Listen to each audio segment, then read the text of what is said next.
Vítame vás, milí diváci, aj v mene spoločnosti Fabulo na druhom ročníku konferencie Interrehab v Banskej Bystrici. Našou hostkou je Andrea Strečanská, jeden z prednášajúcich tohto ročníka. Vítajte, ďakujeme, že ste našli čas na náš rozhovor. O čom bola vaša prednáška dneska? Dobrý deň, takže moja prednáška bola o patelárnej tendinopatii, keďže pracujem aj v mojej klinickej praxi ako fyzioterapeutka pre Slovenské národné divadlo, teda konkrétne pre baletný súbor. Problematika je pomerne častá, čo sa týka športu, či už rekreačného alebo vysokovýkonnostného. Trpí ňou naozaj veľmi široké spektrum športovcov, takže sa mi to zdalo také veľmi vhodné a prínosné odprezentovať to aj túto na Interrehab rehabilitačnej konferencii. Vedeli by ste jednoducho vysvetliť, čo je patelárna tendinopatia? Áno, patelárna tendinopatia tak je klasifikovaná ako tzv. Overuse injury, čo je teda poškodenie šlachy zapričinené preťažením tejto šlachy. Dochádza ku nej predovšetkým pri príliš namáhanom extenčnom mechanizme kolenného kĺbu. Za ten extenčný mechanizmus sa považujú predovšetkým skoky, vysoká frekvencia skokov, prudké deceleračné pohyby a zmeny smeru. A vlastne, ako sa tam vyvinie tá patológia, tak je tam narúšaná tzv. Šlachová organizácia vlákien a teda z tohto táto diagnóza vzniká.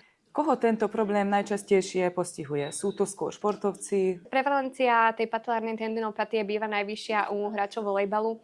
Hneď na druhej priečke sú basketbalisti, ale taktiež, ako som už spomínala, teda robím v problematike tanca. Vysoká prevalencia je aj u baletných tanečníkov. Aké sú najtypickejšie príznaky, ktoré si pacient všimne?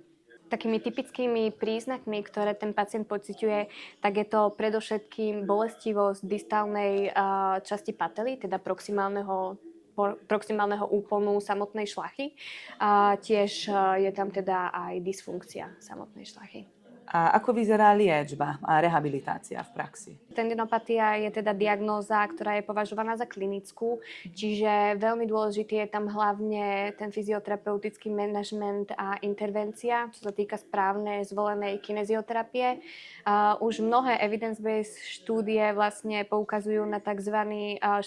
Štvorstupňový model záťaže, kde sa najskôr využíva napríklad izometrické cvičenie, heavy slow resistance training, potom sú to cviky, ktoré podporujú už teda ukladanie energie v šlache a nakoniec sú to vlastne cviky, ktoré sú prispôsobené už konkrétnemu športu. Čo by ste odporúčili ľuďom, aby tomuto problému predišli? Aby predchádzali teda tomu samotnému vzniku tendinopatie, tak najdôležitejším bodom je tam teda redukcia nadmernej záťaže.